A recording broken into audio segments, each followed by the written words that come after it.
I think we need to get started fairly soon because we are the session before lunch, and we certainly don't want to keep you from sustaining your energy for the rest of the day. I'm Marie Schroff. I'm the New Zealand Privacy Commissioner, and I have the honour to chair this panel. And it is indeed a privilege because I do think that the business side of privacy is possibly a little bit underregarded by some of the regulators who are more focused on government. So this is, I think, a very important session. I'm going to start by very briefly introducing our panel, but first of all, I'd like to thank very much our Israeli hosts. The hospitality has been outstanding, the facilities are great, and really, who could beat the location of Jerusalem as the most historic city in the world, I think. That's certainly the way it seems to me. So I hope you all enjoy your time in Jerusalem. So our speakers are Marty Abrams, who's from the Centre for Information Policy Leadership, Peggy Eisenhower from Privacy and Information Management Services, Domenico Romanazzi from Deutsche Bank, and Scott Taylor from Hewlett-Packard. So I'm going to start with a few brief words. The organisers were kind enough to give the chair a little bit of a few minutes at the beginning to have a bit of a free run on a few comments. So I'm going to try and set a few themes for the discussion, and I hope what you hear today from our business panellists will begin to set markers and guideposts and start to map out a way for good privacy protection through what I believe is a largely uncharted wilderness of global digital environment. We have a slide up there. The New Zealand Privacy Commissioner always provides a cartoon, and I hasten to assure you that the panel agreed to the use of this cartoon, so it's a little bit straightforward in terms of the consequences for business if we don't get privacy protection right. Well, I'm conscious of being the only regulator on the platform today, so I'm going to use my current command of the microphone just to say a few words from the regulator point of view, and perhaps to set a few questions or even maybe drop a few small stink bombs to try and help get the discussion going. Once I've made my few remarks, I will of course hand over to Bojana Bellamy, who I should have introduced first, who is our moderator and who will lead the discussion. And at this session today, we hope to take some audience questions at least part of the way through the session. So, what's the context? We all know the digital context, constantly changing, global in its reach, pervasive throughout government, business and society. I always remember what William James, the philosopher, said about the new environment for the newborn. It's a blooming, buzzing confusion. And I think that possibly describes a little bit of what the digital environment is like these days. We started out with something that wasn't very user-friendly. It was pretty much a geek, technology, engineer, complex, user-unfriendly environment. But now we know that the world has been taken over by the individuals, I won't say the users. And of course, cloud computing is sweeping the business world. The internet's now a tool that everyone can use. But I'm going to quote Einstein this time: perfection of means and confusion of goals might be what it's about at the moment. Look, constant innovation is absolutely a necessary and exciting part of the stage that we're at. But as recent events have shown in relation to, for example, Facebook and Google, I promise not to mention them, I just have, if the upshot of constant innovation is confusion and constant changing of the ground rules, this is not a useful long-term business strategy. The bits will come back to bite you if that happens. But we are privileged to witness innovation and evolution in progress. The FTC, however, to bring it back to the business environment, the FTC, I think, encapsulated it in a recent statement. They said, how do we allow the electronic marketplace to reach its full potential and give consumers the confidence they need to participate fully? So I think that pretty much sums it up. Well, very briefly, my view is that it's about the human team, the software engineers, the regulators, the lawyers, small business, big business. All of us have to learn to work with a medium and a digital world which is now heavily populated by those hundreds of millions of people out there. We are living our lives and doing our business online. So, in my view, we've got to evolve an orderly environment and one which reflects human values. Well, how do we regulators respond in this environment? Are we the key or the only accountability agent? How can we protect the individual, the consumer, the user, when few of us have any real grasp of the vast scale of collection, use and sharing? But I want to make one point to you. We are under pressure too. The recent financial crisis reminds us that regulators will be held to account also by the public if they fail to moderate or stop unfair or rapacious business practice. But we're also aware that modern governance requires a low regulation and low compliance cost and encourages self-regulation, self-monitoring and accountability. So what are the regulators doing? Well, some of our speakers will talk about some of these things. There are interesting developments by regulators to demand and set accountability standards. In Europe, the Article 29 opinion on accountability stresses the need to move from privacy protection in theory to practice. There are recent moves by the FTC in the US, spurred on by an interesting finding I read that well-known companies were failing to take, and I quote, even the most basic steps to protect information. So the FTC is also signalling the need for more active enforcement and to provide meaningful choice for consumers. And an important development, we're seeing the emergence of global regulator action, and we were very happy in New Zealand to join with the FTC in becoming part of the very new Global Privacy Enforcement Network. So, in my view, many regulators should, and some are, moving from a complaint-driven high regulatory mode to putting more emphasis on systemic issues. Both regulators and business are evolving, and if we can get targeted monitoring and controls by regulators linking to good accountability structures developed by business and against a background of global enforcement, I think we could get quite a good result. The speakers today are going to outline many aspects of how they're tackling this situation. Well, what do we regulators need to see from business? I must say that when I was preparing these notes, at this point I was reminded of a story from my university days of studying behavioural psychology. And the story is about a pet monkey. Whenever the monkey stole a cookie, the owner would smack it on its rear end and drop it out the window.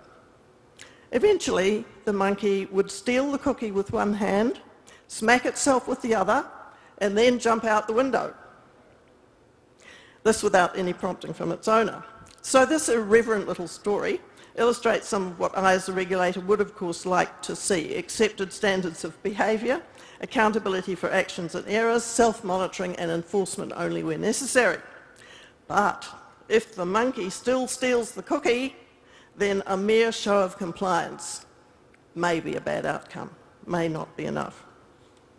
There are, of course, some fundamental points with which the cheeky monkey analogy doesn't stretch to: professionalism and ethics, transparent, credible performance measures, externally set criteria and monitoring where necessary, privacy by design, tailored solutions. These are the things which lead to the real behavioural changes, delivering the right outcomes instead of the monkey smacking itself on the rear end, and at minimum cost and maximum advantage. The future could possibly look like this: a low regulation, consistent environment for business, but the necessary trade-off will be responsible stewardship by business of personal information. So I want to propose an important final question. How long can we regulators and governments wait for business to self-regulate that blooming, buzzing confusion? How long can we wait to see if that market-driven model will ultimately work in the digital environment? How long before consumers and citizens and users and individuals demand that the watchdogs, we the regulators and government, are accountable and intervene? And I think we'll hear from the speakers that the solutions could well be designed with reference to other regulatory models such as the financial environment. Perhaps we'll see self-regulation combined with external standards, monitoring, enforcement. Perhaps the model will have to focus a bit on those irresponsible actors in the marketplace. Perhaps it will be a minimum and maximum solution, an elegant mix of fundamental baseline requirements and higher standards of self-accountability set by business for itself. Eventually, the regulator may become a referee and a high-level accountability agent. Whatever solution emerges, we need some stability for the individual and for business. If we don't get this right, I predict that ad hoc solutions will be imposed on us, probably by governments reacting to public demand or even outrage. So I'm very encouraged to be part of this panel, which is a group of responsible business people looking for practical solutions, and I think we are on the way to that responsible stewardship that I'm looking for. At this stage, I'm going to hand over to Bojana, who's going to moderate the discussion. Thank you. Thank you very much, Marie, and I'm on. It's absolutely delightful to be here, and I remember just about a year ago, we were in Madrid, and it was a similar-ish panel. At least 3 people here were sitting at that panel where we were discussing similar things. But I'm really pleased to say that I think we have moved on from Madrid in a very good and positive direction. And talking about compliance programs, accountability, expectations of regulators, this is not anymore just theory. It is going to be the practice. It is going to be something that we are all going to have to preach and practice every day in our organizations as we drive privacy compliance, in regulatory bodies as they enforce and look over what we are doing, and individuals will be able to account us for. So I'm really excited from that perspective. As a moderator, I get a prerogative to say a couple of more words. We are not going to be talking today about Facebook and Google. This is G and F words are banned from this panel because everybody talks about them. So we're going to talk about some really concrete things. But I will be asking this panel as well, is compliance models of accountability models, are they applicable to the likes of F and G, Facebook and Google? I will be asking them that as well. And finally, last comment, this whole topic, this whole conference is called Privacy Generations. And I cannot think of a better topic than accountability to take us into the new generation of privacy laws, privacy practice, privacy requirements, because I think really that is where we're going to be seeing the bridge between where we are now and where we need to be. So with that, I'm going to ask Marty Abrams, who I think many of you know as certainly the father of accountability topic, and I'm not going to say grandfather because you aren't, and we don't go that far back. So I'd like to ask Marty to set the scene and tell us what have we achieved since Madrid, what has been agreed universally around some major elements and criteria of accountability, and what are we going to expect? Well, thank you very much, Bojana, and thank you very much for the sponsors and the organizers. This has just been a wonderful conference, and I need to give a disclosure right up front. I have been asked to be very brief. It is not my nature to be brief, but I am going to be accountable and make sure that I am indeed brief in these comments. This has been a really pivotal year in the practice of privacy, the theory of privacy, and thinking about the governance of privacy. And I think we've seen some very significant developments since Madrid. One, of course, was the Future of Privacy paper by the Article 29 Working Party. Another was the opinion on accountability that came out from the Article 29 Working Party. And what you've begun to see, not just in Europe, but in Asia and in the Asia-Pacific region and the United States and in Canada, is this movement to truly understand how to be effective in governing information going forward. And I think one of the things that has been discovered by regulators is that privacy principles are incredibly important, and asking organizations to use principles to understand the risks they create for others is an incredibly important development. But when you're beginning to address the parties that you regulate, you need to say to them, you need to have a program to put those privacy principles into effect. and that the concept of accountability begins with an understanding that to put privacy principles into effect, you need a program that actually goes and does that. And I think that's the biggest development since Madrid, is the sense that to have privacy in practice, every organization needs to have a program to put the principles into effect.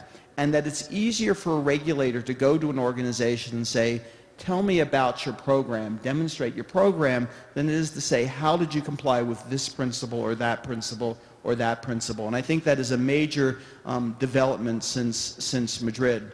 Last year, the Accountability Project, which has truly global participation, developed the concept of the essential elements of accountability. This year, we moved beyond that, and in some ways a reaction to my colleague Peggy Eisenhower always say, okay, you've given me the theory, now where is the practice? How do I give guidance to my clients? So this year, the 62 individuals who participated in the Accountability Project worked on the fundamentals that an organization needs to have in place to be able to demonstrate that it is an accountable organization. In other words, what do I need to have to stand ready to demonstrate to others that I am acting in a very responsible fashion and that I stand ready to be answerable? And when we think about those 9 elements, and you could pick different words for them, but they were what we agreed upon among the 62 participants, is that first and foremost, you have to have binding and enforceable policies that reflect law and regulation. So in other words, when you think about your internal policies, they need to be a reflection of an external criteria that is agreed upon by others. So you can't make it up. It's got to be something that's solid, that is agreed upon by others. Second, you need to have internal executive oversight, which means that the senior management of the organization has bought into the nature of those policies and the mechanisms to put those policies into effect. Third, you need to have appropriate staffing and delegation to the appropriate people in the organization to put the mechanisms into effect to put those policies, to make those policies effective. So you need to have the appropriate staffing and the delegation. Third, you need to have the ongoing education awareness that links the organization's way of doing business, the business processes of that organization, the education that helps individuals understand how to apply privacy to the particular business practices of the organization. So it means education isn't general, education is specific to what it is that you're asking those individuals within the organization to do. You need to have ongoing risk assessment and mitigation of those risks. And it's not the risks to the organizations. It's taken for granted that organizations are rational and will manage their own risks. These are the risks that their business practices create for others. One of the commenters to our process said, organizations should be ahead of the regulators. They should be innovating and using information in new ways, and they should be thinking way ahead of the regulators. But when they do that in a way that creates privacy risks for individuals, they need to own those risks and they need to mitigate those risks. A risk assessment of the program as a whole to assure it's current, up-to-date, and effective. Technology changes, public insights change, laws change. So the organization needs to be a learning organization that takes those risks and understands how to police them. Privacy event handling and mechanisms to handle individual issues. That means that the organization needs to be structured to deal with those events that happen that are not expected. We all want things to go smoothly, but things don't. So organizations need to be able to deal with data breaches. They need to deal with unintended consequences of new software. All the things that come up, they need to have mechanisms for dealing with those changes. They need to have an internal enforcement process for those binding policies, and that includes an ongoing validation of what goes on in the organization so that what you think is happening within the organization actually takes place. So you need to have a system within the organization to validate process, and you have to hold individuals accountable for their behavior. It's not good enough to say, I have a policy, I've delegated the mechanism. When you deviate from the policies of the organizations, there needs to be those negative rewards. And last, there needs to be a redress process for individuals. When I as an organization harm somebody else, I need to know what I'm going to do to make good to that individual. So those are the basic fundamentals that are necessary to demonstrate accountability. They're framed slightly different in the Article 29 Working Party paper on the opinion on accountability, but they're very similar, and these are concepts that we believe organizations can work with to build programs. Marty, how would you define an accountable organization? I think an accountable organization has multiple attributes. I think the accountable organization, first of all, is a responsible organization. It understands the obligations that come with the data it collects and uses and processes, and knows how to mitigate the risks that it creates. And it stands ready to demonstrate to others, when asked, what its programs are to put those policies in place. I don't think we can depend on every organization to be approved by a regulator who's not the resources to do it, but every organization should say to itself, tomorrow the regulator might come, I need to know how I'm going to demonstrate my program. I think the accountable organization truly has to embrace this idea that yes, being innovative creates risks, and I know how I'm going to mitigate those risks that I create. Thank you. I'm going to ask Peggy Eisenhower now to tell us, as a lawyer that advises many companies who would like to be accountable organizations, who would like to put in place compliance programs. I'm going to ask her to tell us about how she goes about that and what is the advice she gives to them based on the latest Article 29 opinion. Before I do that, I would just like to comment on one thing, that if you do read, we're going to talk a lot about the opinion of Article 29 of July this year, because I think this is a milestone in the development of this new generation of privacy laws, and has been hugely influenced, of course, by the work that CIPOL has been, and Marty has been doing, and many other companies have been implementing through binding corporate rules and some other accountability models as well. And I just want to sort of remind you all what Article 29 said there, and that is the data protection must work from theory to practice. Legal requirements must translate into real data protection measures.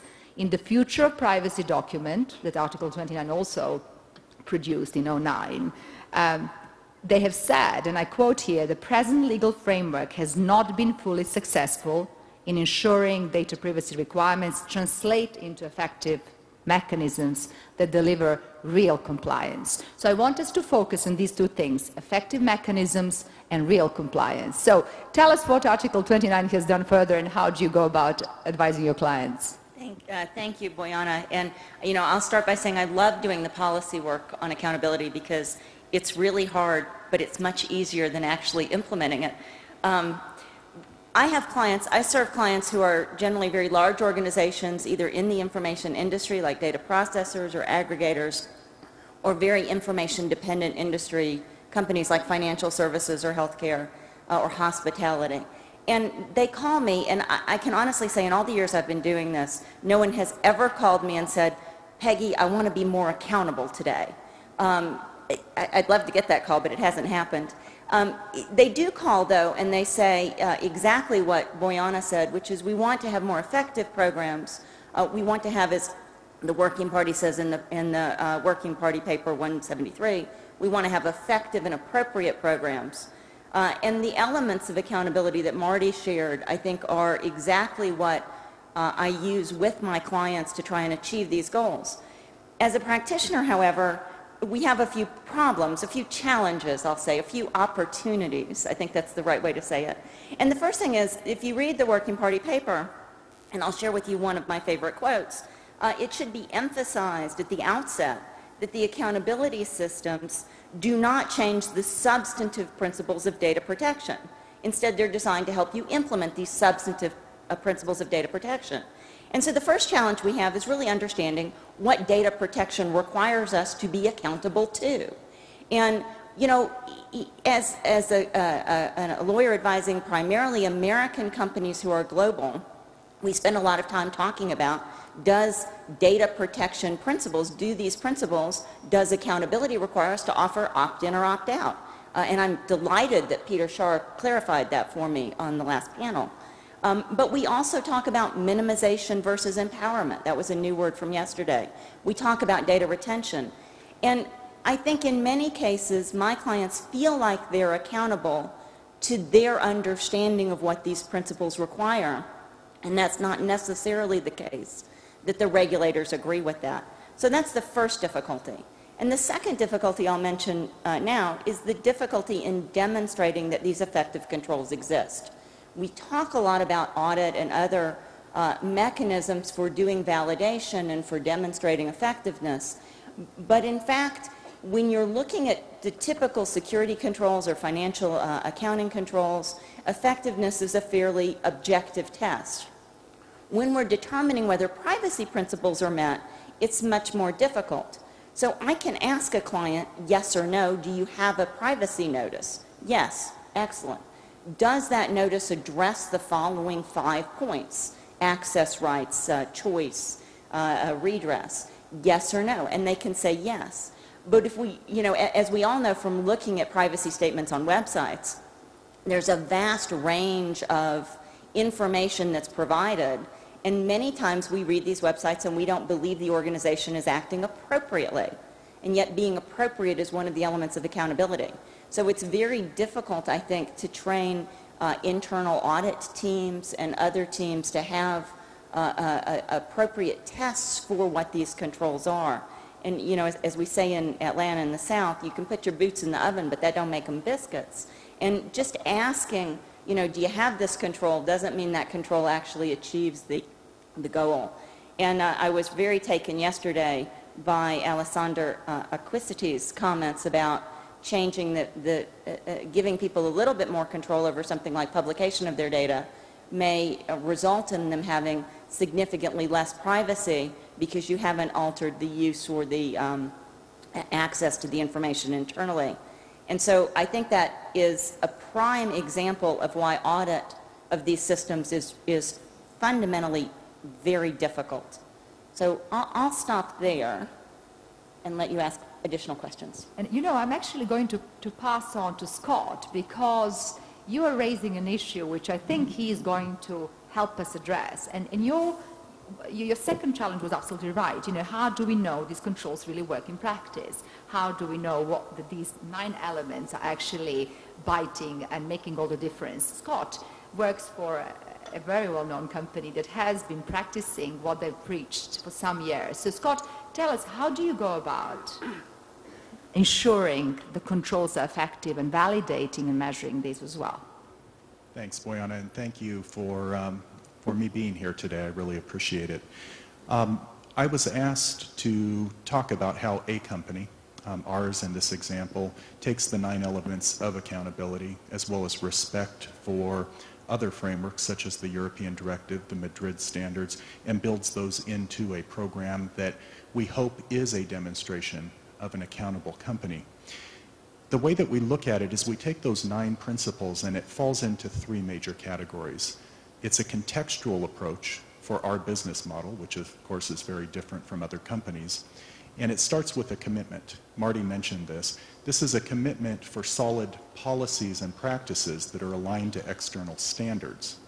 But it's also a commitment that goes clear up to the top of the company, as well as clear down to every employee within the company. And it's based on full transparency, an attempt to try to be more transparent than I think many of the companies have been in the past. So it begins with a solid commitment. But that commitment is not enough. I've argued for many years that companies can put policies out on their websites, and this is a public assertion of what they are attempting to do.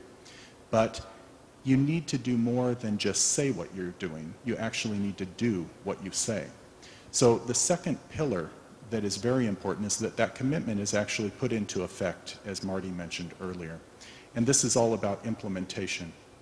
And the implementation is a very difficult process. This is to take the laws and regulations around the world, as well as other ethics and values considerations, which I think are becoming more and more important, and ensure that every employee within the company, in the context of how they're collecting or using information, understands which rules and which values apply to their collection and their use or storage of data. And this is where Ann Cavoukian's long-standing concept of privacy by design and Peter Hustings' concepts of privacy by design really come into play. It's in this implementation phase that it's critically important that we integrate privacy considerations and those things that are important to the data subject into the design of our products, our services, and our programs. So implementation is critical, and it's an implementation that cannot be passive. It needs to be active. It needs to help guide and educate the employee to ensure that they understand what they should be doing to deliver a responsible solution. And then finally, implementation is not enough. We've talked a lot this year under the leadership of Artemi Royo, Jennifer Stoddard, really pushing concepts and pushing all of us to think about validation. We need to think about how we measure the effectiveness of that implementation. And we've been spending a lot of time in the accountability project this last year talking about how companies can ensure that what they implement is actually effective and to learn from the mistakes or learn from the gaps and ensure that we correct those problems for the future. Validation is not just audit. Audit is a critical component. There are many other things that we can do to ensure that we are validating that what we do is effective, including direct validation with our data subjects, monitoring their complaints, their questions, and ensuring all of that feeds into a cohesive program that is looking at how well we're doing with our implementation. This is the basic contextual approach, but there's an important part that's missing from this picture. It's critical that an organization think about the oversight of this process in an integrated fashion. Usually the privacy team in a company is not the only organization that has control over whether or not the commitment can be delivered. Our IT security organizations, our human resource organizations, our procurement teams, there are many other parts of the company that need to play a critical role in the oversight and governance of our privacy programs. When we think about oversight, it really begins with a formal process of taking a very large funnel and looking at the risks as well as the opportunities that exist. These risks come in the form of known risks within the company. It comes in the form of what we're hearing in terms of regulator opinion, the mistakes that we see of our own company or other companies. All of this needs to get funneled into a risk and opportunity process. And this needs to feed an integrated governance process where all of the senior leaders within the company are helping to make the proper decisions to score those risks and to put mitigation plans in place. And what's very important in that top area is that this is a cyclical process. We need to ensure that as risks and opportunities are identified, that we relook at the commitment, the implementation, and the validation. All of this is a cycling process where we continually learn and try to improve from the mistakes that we see or that we make. If a company does this and works hard to try to create a program like this, it then allows you to demonstrate that program very easily. That demonstration can happen to internal parties, such as our board of directors, our senior management, our internal audit program, our risk team. But it can also be done for the trust agents and the regulators. It can also be done for the data subjects. And I would argue as you go down those 3 layers of demonstration, it's probably a different level of information or demonstration, but we should be able to articulate to all of these parties exactly how we are managing in a responsible fashion the oversight of privacy and data protection. You can look at this entire package or structure and you can think of BCRs. This is exactly what WP153 and what BCRs is asking organizations to do, to have a cohesive program and to be able to demonstrate that program. I think companies can continue to do more. I know we can do more, and we continue to strive to do more, as many companies are. But this, in my opinion, is the basic structure of an accountable organization who's really trying their best to ensure that the data subjects are protected as we do our business. Scott, you have said something really interesting that I couldn't agree more with. As you look at that slide that is very busy but makes all the sense, you quite rightly said this is what binding corporate rules requirements look like. there is some accusation, feeling that the whole idea of accountability is a US concept. Can you break that myth for us? I absolutely would disagree. That I think that my comment just a moment ago about binding corporate rules, this is also, as Marty and Marie would probably argue, this is cross-border privacy rules in the concept of APEC. I think this is a lot of what PIPEDA expects and requires. So in fact, I would argue that other parts of the world were really the foundations for the concept of accountability. I think the leadership that has come out of Europe for many years, since back in 2002 with binding corporate rules, really created some of the foundations for what we are seeing in APEC, and I think what Marie was saying in terms of this globalization, in terms of a more consistent approach. Does anybody want to comment on that? Any other panelists today? Everybody's agreeing? So I think in my preliminary remark I can definitely describe how we do this, and I completely agree. As being a company based in Europe, in Germany, we have a lot of these elements outlined by all of you already in place, and I think we have a very good situation and can definitely show that we are, at least in most of these elements, accountable. So that was the question. So, but I can definitely. We would like to hear more about how actually you manage. Let me give floor to Marty for 1 second, not 1 second, 10 seconds. Okay, accountability, the accountability project wasn't about something entirely new. It was about giving focus to some concepts that were really out there and just really trying to make it simple. It's about being responsible and being able to demonstrate. And that's what all of these things are about. It doesn't matter what you call it, but when you get down to the basics of being able to have a program and being able to demonstrate it, leads to this concept of accountability. So it's not new. It's not expected to be new. It's not expected to be from one cultural frame or another. It's just putting focus. Thank you. And Domenico, the floor is now yours. Domenico works for a financial institution of large scale, and I think what I'm particularly interested to hear, and I think you would want to hear, is how does accountability and compliance program, how do you develop this in a highly regulated industry, which is financial industry, and dare I say, in a highly regulated country such as Germany?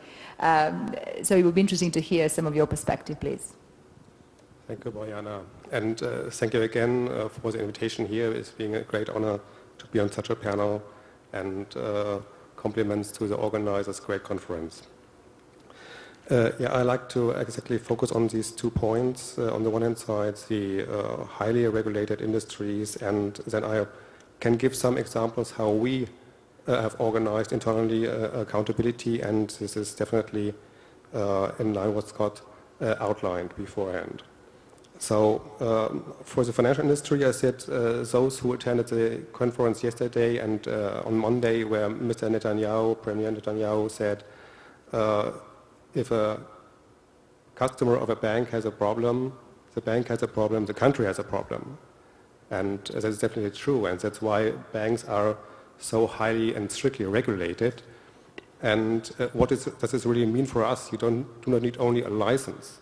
As a bank, you have to apply to a lot of laws, which definitely gives you a very limited degrees of freedom to design your products. When we talk about payment products, when we talk about security trades and all this stuff, this is highly regulated, partly up to the data field when we talk about an international standards to process these products. And so very limited degrees of freedom. This is the one hand side. On the other hand side, a lot of additional requirements are imposed on banks. Look at the taxation piece, look at the anti-money laundering piece, and all this stuff is then, on the one hand side, audited by our financial auditors, and on the second hand side, we receive regular audits from the financial services authorities. And all this is documented, and these audits are there. So I must admit that it's only a part of our data processing. We are as well part of the information society, that's clear.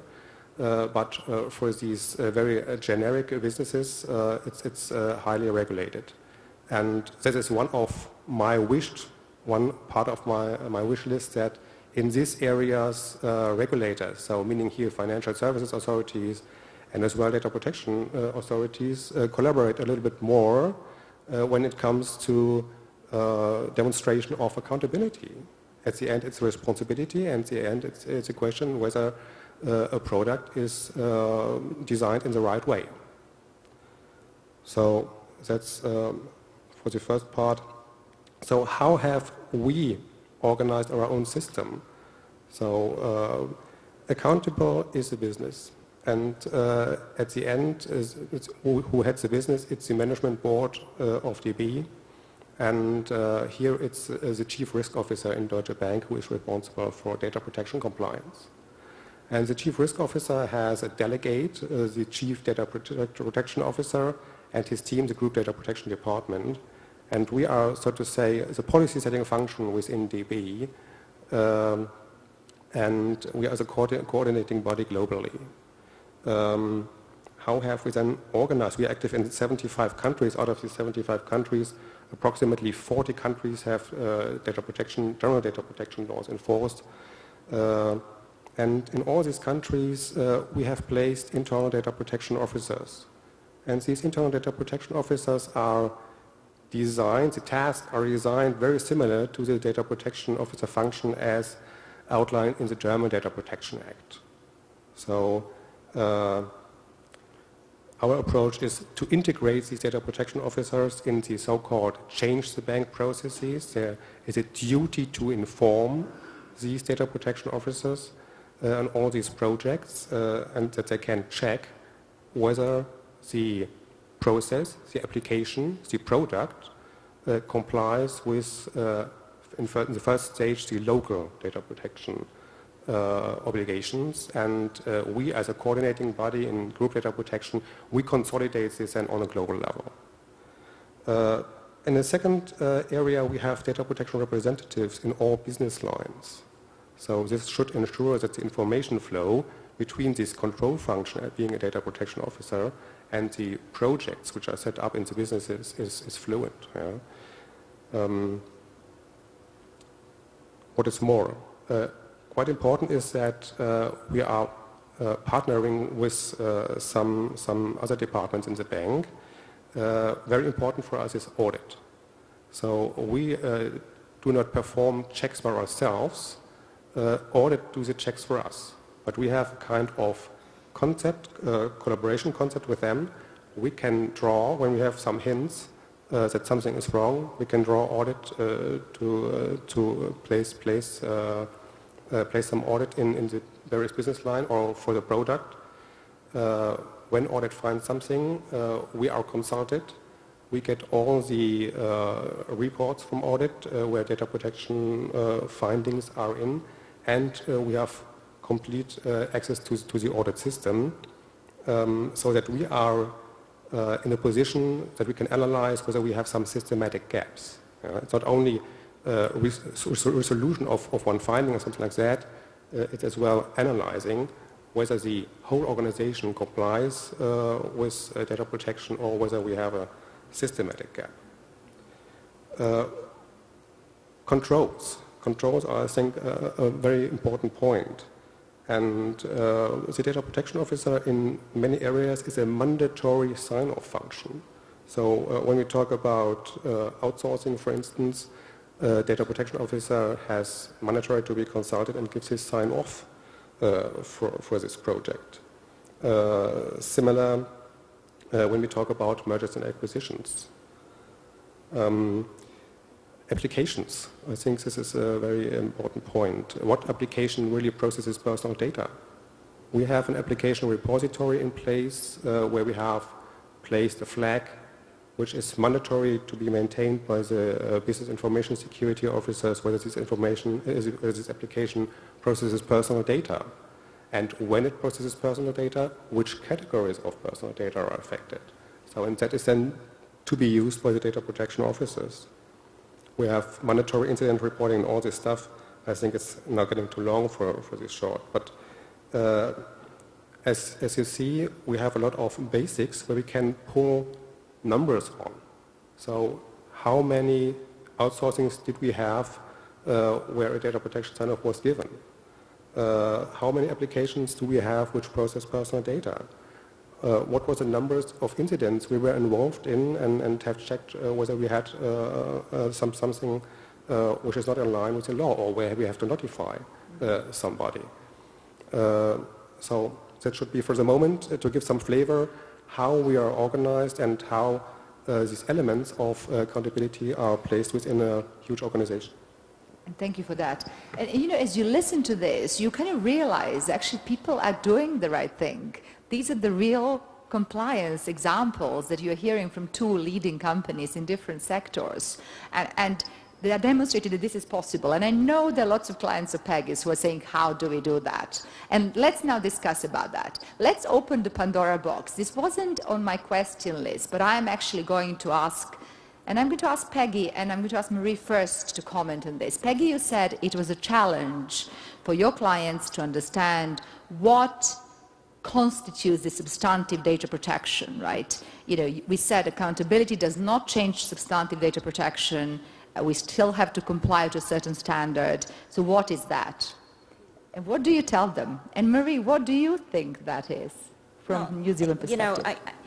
You know, and in true lawyer fashion, right, I'm going to answer the question, just not the question that was asked.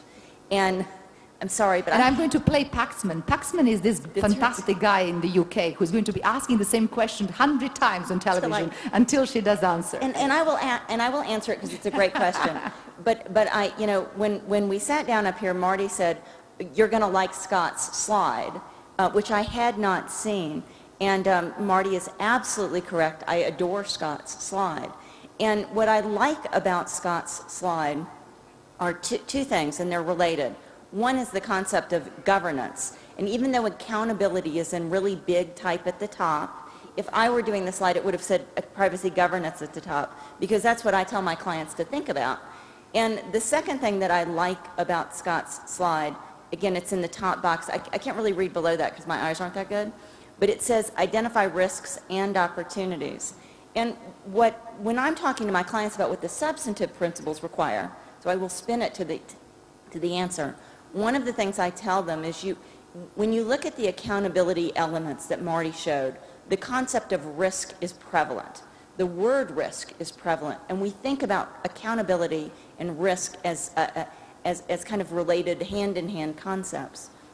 But you can't build a program that is effective from a practical perspective, from a business perspective, only thinking about risk. Right? If you only play defense, you're never going to win the ball game. So you have to think about opportunity.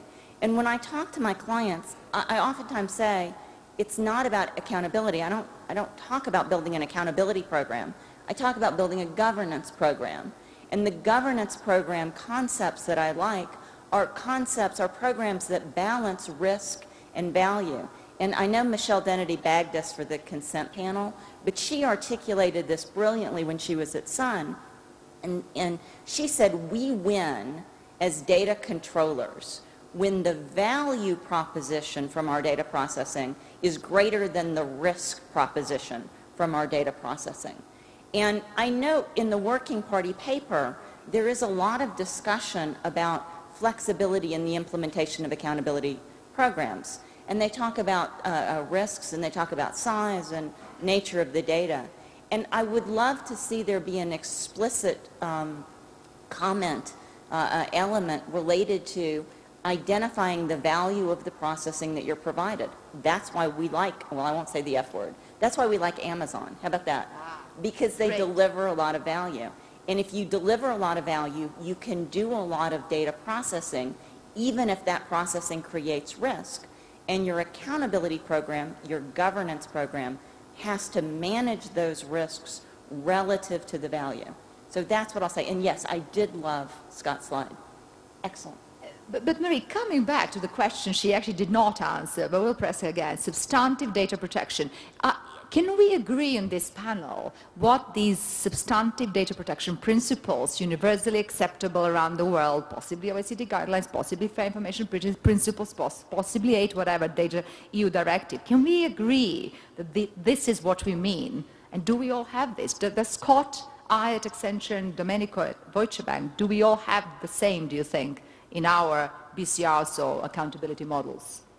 Well, to take it down to the way a practicing regulator has to work, remember that most of us have complaints jurisdictions where we have to consider particular complaints, you know, whether or not companies are complying with the standards of privacy protection required. The way the principles work is that you can never precisely say exactly what will be satisfactory. So I'm afraid the answer is probably no. We can't tell you exactly what you have to do. But what you can do is accept that privacy principles, in you know, my country anyway, are part of the general law, just as, say, consumer protection is part of the general law. You know, if you take your question to its ultimate conclusion, I guess you'd get down to kind of very granular, high-level regulatory, although, you know, detailed regulatory procedures to telling people how to act. I don't think you want that. I actually think you want to be able to privacy to be contextual and to be, you know, tailored to each situation. So sorry guys, but this is not easy. You have to take some quite high-level principles and then you have to apply them.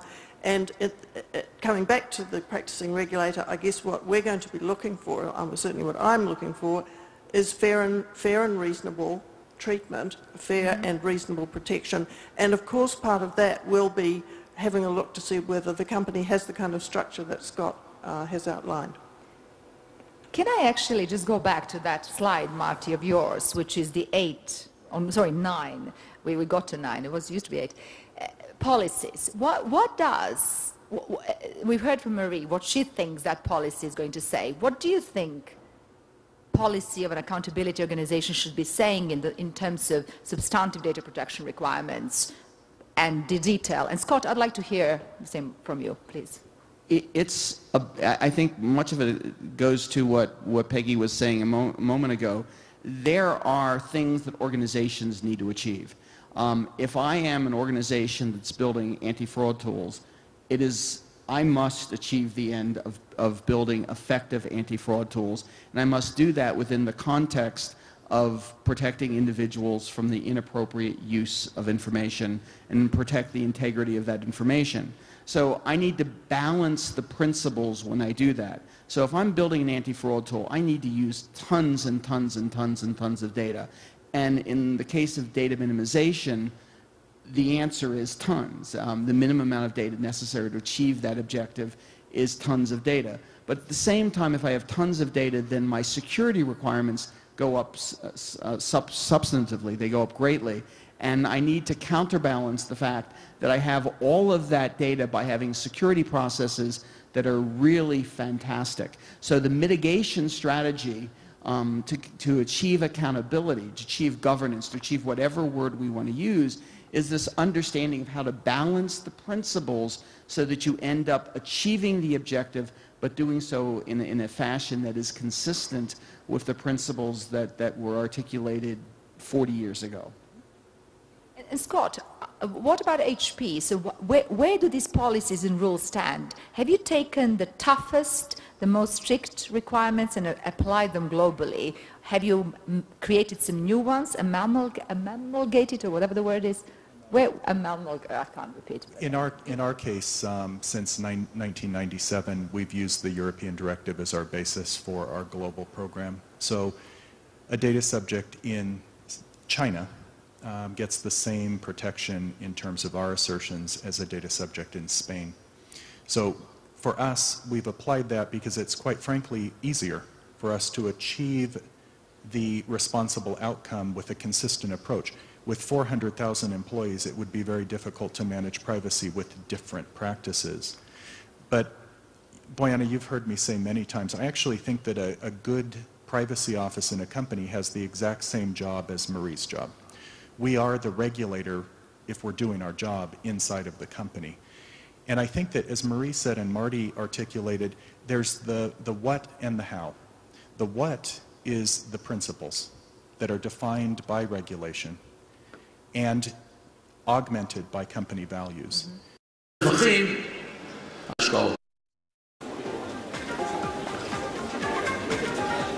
think it's very important the company has that and be able to demonstrate that back to the regulator in terms of how those rules actually comply with local regulations.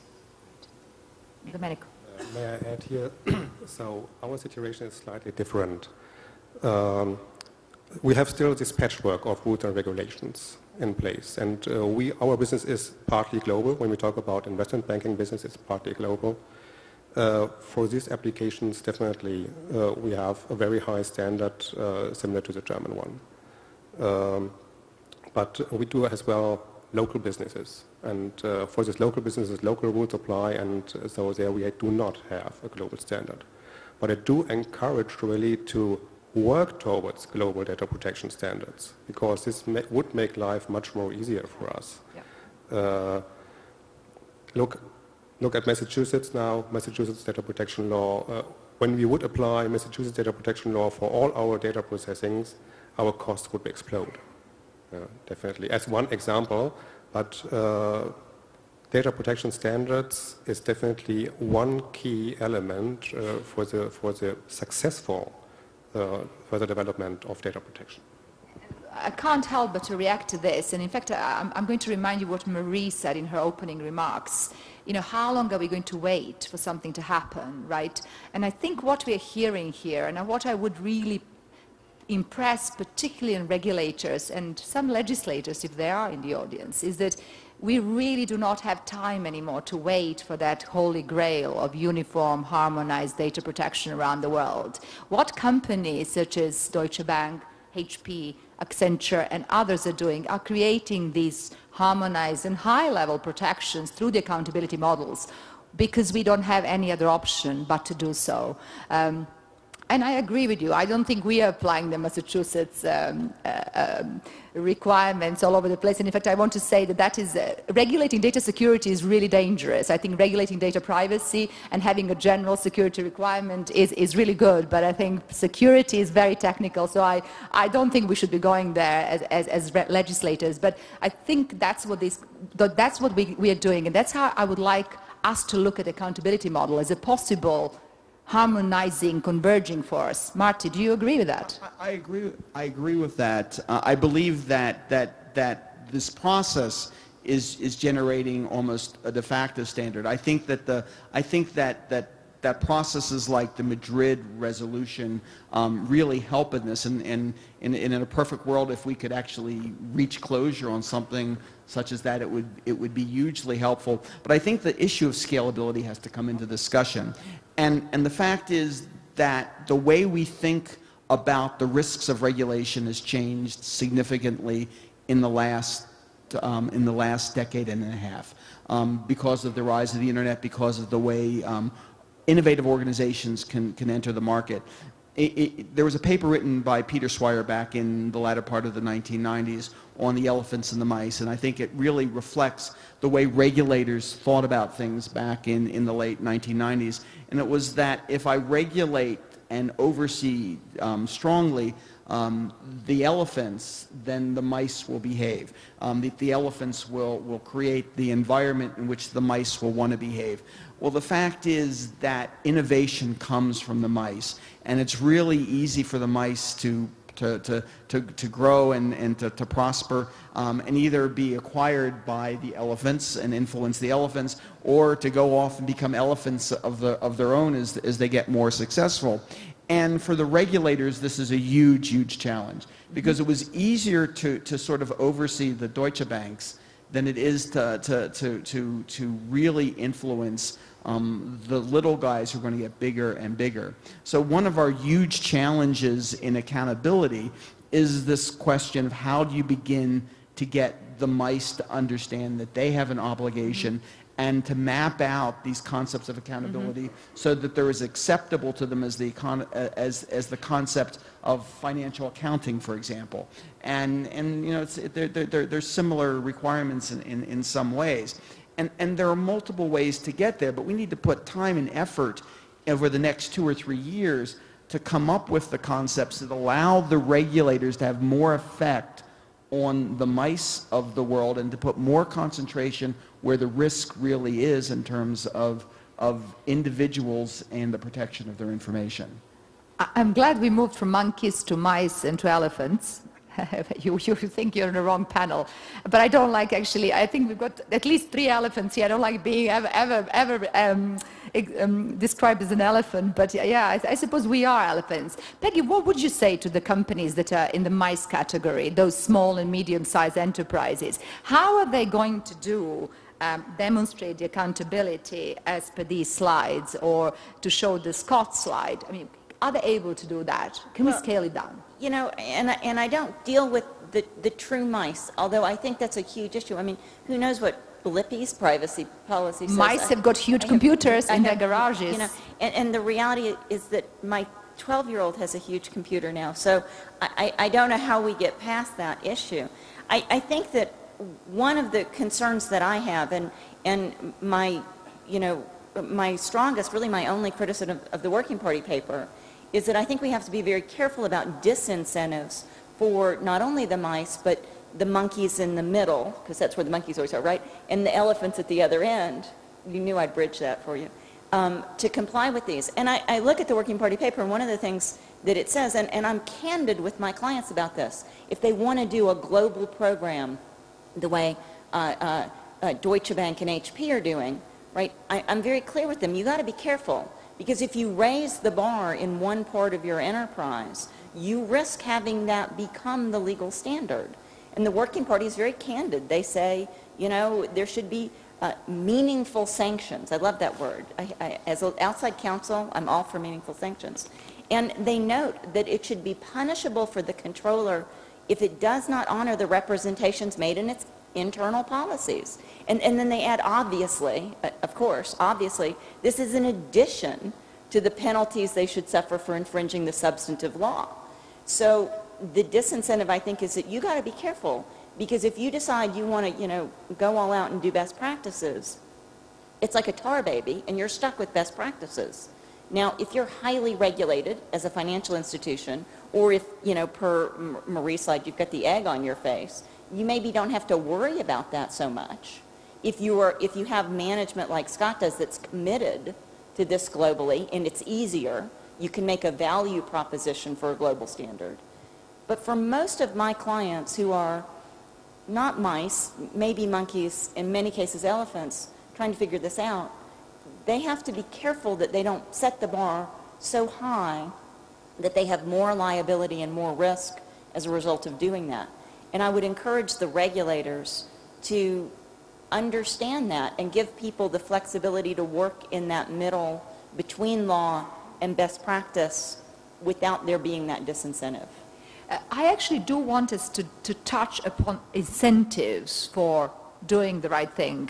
And I want to make sure we leave some time to do that here at the panel. But at this point, what I'd like to do, and I need our faithful gentleman who is helping us with technology, is to really open the floor to questions.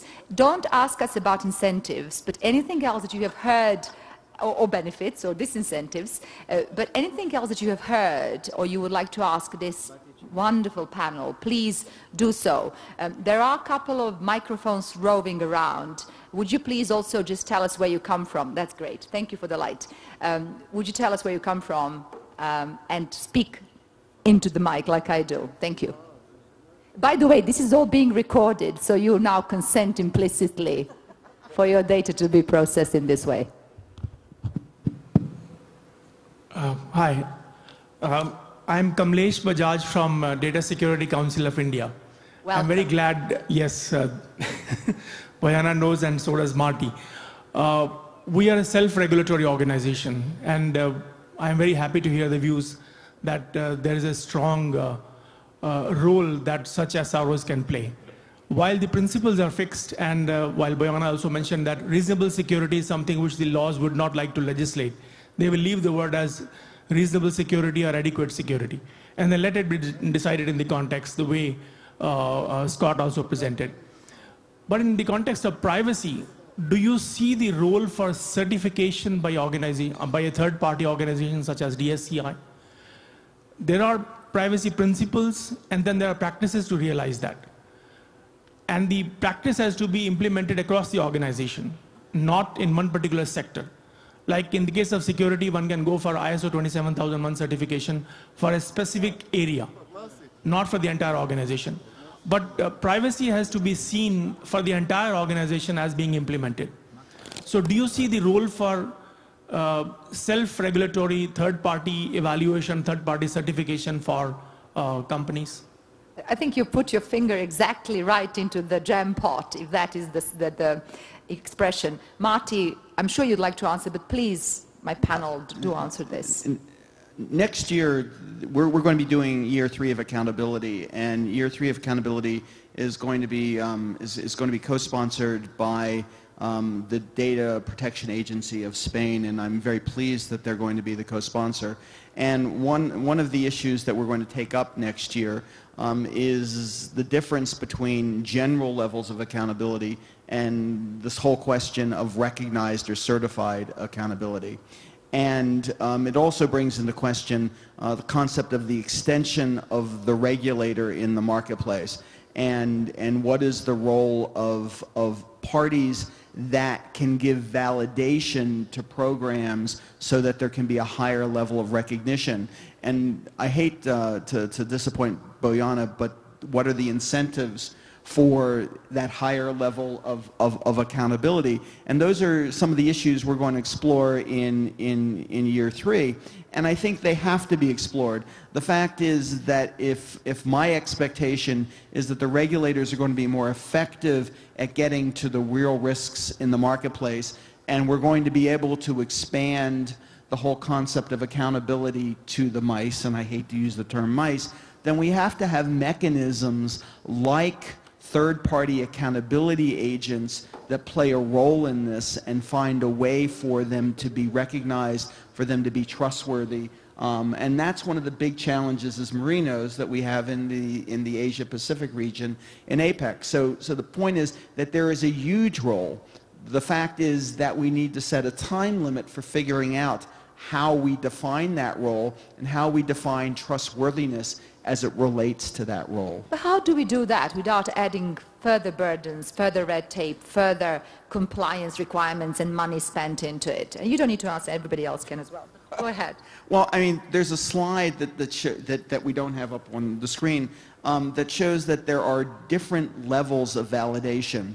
And you know, as a practical business person, one of the issues that was always brought home to me is that often you can get 80% of the effect for 20% of the dollars. And I think in the area of validation, we really need to think about how you get that 80% effect for 20% of the dollars. And I think it begins with internal validation and standards for recognizing that internal validation is legitimate. And part of that is accountability agents who were involved in saying yes, that those pieces are there, and that's much cheaper than those organizations coming in and doing the validation themselves. And I mean, that's a start. I don't have all of the answers. All I can tell you is there's a process to get to the answers. Scott? I would just add that when we talk about third-party agents and validating a company's practices, we have a lot to learn from the BCR process, and I think we have a lot to learn from the ongoing process that's being built for APEC cross-border privacy rules. I think that the most fundamental thing that we need for success of validation programs is consistent standards and a consistent process that the validator is going to be trained against, so that we're actually applying that validation in a consistent enough fashion so that the regulators have comfort that the results that they see, they can believe. And this is where Working Party Paper 133, 153 as the baseline for BCRs, it's very clear in terms of what the criteria is and what the lead regulator uses in their process of validating. It's very clear for the company how we substantiate against that. I think that that's the opportunity with the Madrid resolution And what Artemi Royo's team has done is to create a baseline standard that could form that foundation of consistency, and then apply what we're learning from the BCR process and the APEC cross-border privacy rules as the how against the what. So I think that it's going to be very important that validation actually have a consistent process that is backed by the regulators. I'd just briefly like to say that I think from a regulator point of view, certainly, you know, working off high-level principles and also having to deal with complaints. So increasingly, I think regulators are seeing that complaints don't actually target the real systemic problems. And so I think, you know, compliance certification or something of that nature has got a lot of promise because it hits a lot of the buttons that, that we've been talking about, the relative weakness of the individual against the system, even with the mice, the smaller operators, you know, running computer programs, that kind of thing. So I think compliance programs and certification programs have got a real future, but I don't know that the regulators will necessarily be there to run them. It may have to be done by other third-party agents. And look, if you guys want to be in charge of your future, this is probably the way to go, rather than calling on us to, you know, run some sort of rather heavyweight certification program. Yeah. I'm very thankful for the question because it sheds as well some light on the accountability principle as a whole. We think accountability should be viewed from a holistic approach. We usually talk only about data controllers being accountable, but accountable is everybody who has the data, legitimately has the data or has access to it. And I think certification is one key in our world that this information, whether the data processor is as well dealing the data in the right way and has an accountable position, and then gives this information via a third-party certification, where this is 70 or expanded or 20,001 and all this stuff, to the data controller, and this can be used as well for different contracts. So that's as well one position we have.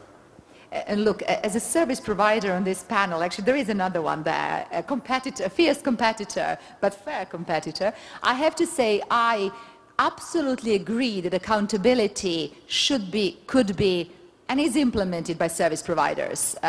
I find it puzzling in the Article 29 opinion on accountability that in fact it is only data controllers who are deemed and expected to be accountable. I just think in the modern world, if you don't require HPs, Accentures, IBMs, all the service providers to be accountable, right, you know, that's not realistic. And you know, our friend from India can vouch for that, because that's where many of them are operating as well. So I think we probably all agree around that really accountability is for everybody, i.e. service providers and the data controllers as well. And just to take that to sort of the next level, if you want service providers to be accountable, you need to figure out what are the mechanisms in a marketplace for obligations to move from one party to the other. So the fact is that as you get into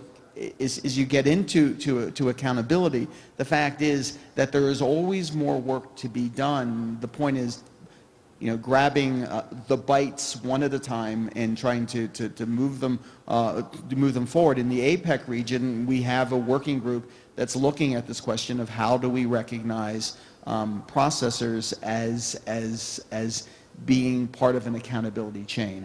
But that's just not APEC only. I mean, right. There are a number of very forward-thinking regulators in Europe and data protection authorities who are exploring the whole concept of binding corporate rules for processors. There are many companies that are interested in this. There are many outside counsel that are thinking about this. And really, I invite all of us to come back in a year, where I don't know where, but and have this very topic perhaps at the panel. Can we have one more question, please, from the audience? And then I want to go back to the incentives and deterrence. I know lunch is approaching, but certainly you should have a question to ask. Maybe not? Okay. In that case, I'm actually going to ask the panelists to discuss the whole topic of why should we do this in the first place. What do we get? What badge do we get as a good guy on the block? You know, good privacy practitioner. I note that Article 29 has been brave enough to say in the paper that there could be some incentives to those that actually practice and do accountability. First one around prior checking, registration, notification.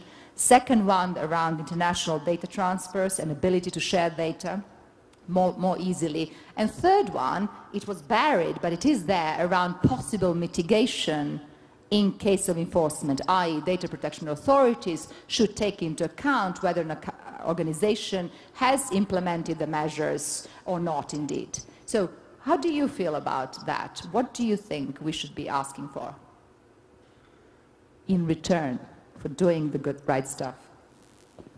Well, I'm not a company. I'm a think tank, but there are certain things that need to be, we need to be really explicit about. Accountability is an expensive process within organizations, but it also is a more creative process. And if we're going to say to organizations, you need to put resources into this concept of accountability, then a number of the mechanical parts of data protection, such as pre-approval of transfers of data, such as registration requirements that might be different in multiple locations, that a lot of those mechanical processes that really don't add to the protection of individuals that had purpose back in 1973 but don't have purpose today really should be part of what you take off the table if we're asking for organizations to put more resources into being creative.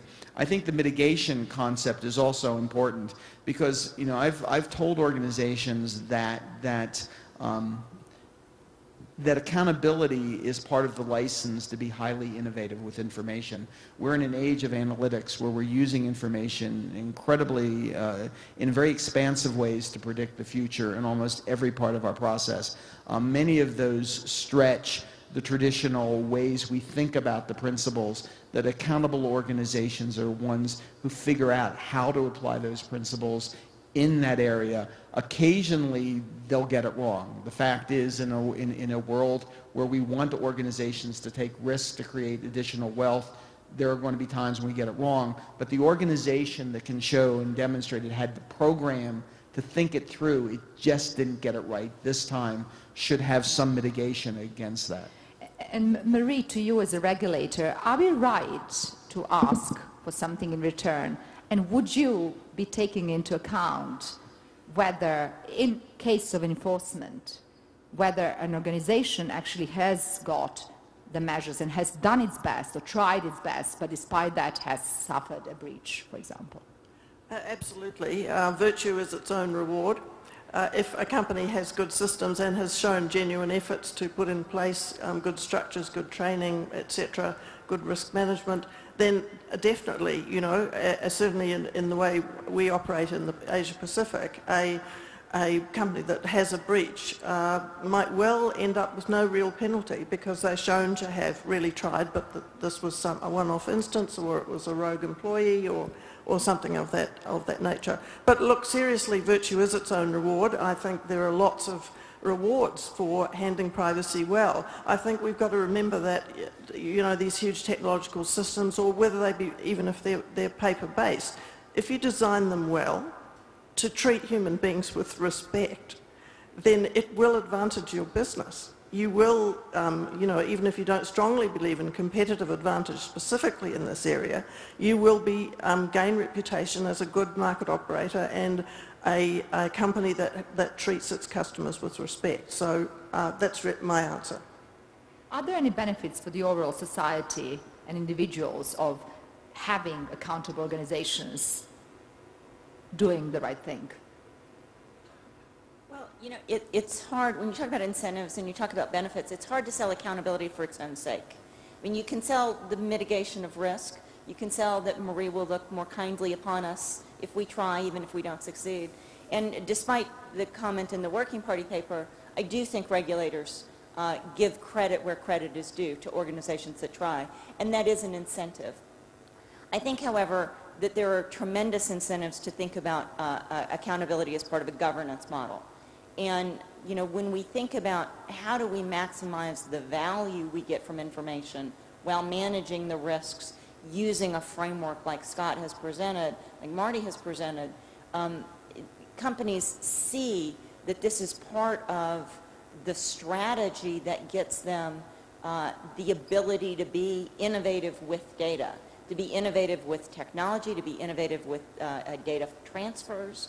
And I think that that confidence to push the envelope a little bit farther is a tremendously valuable benefit.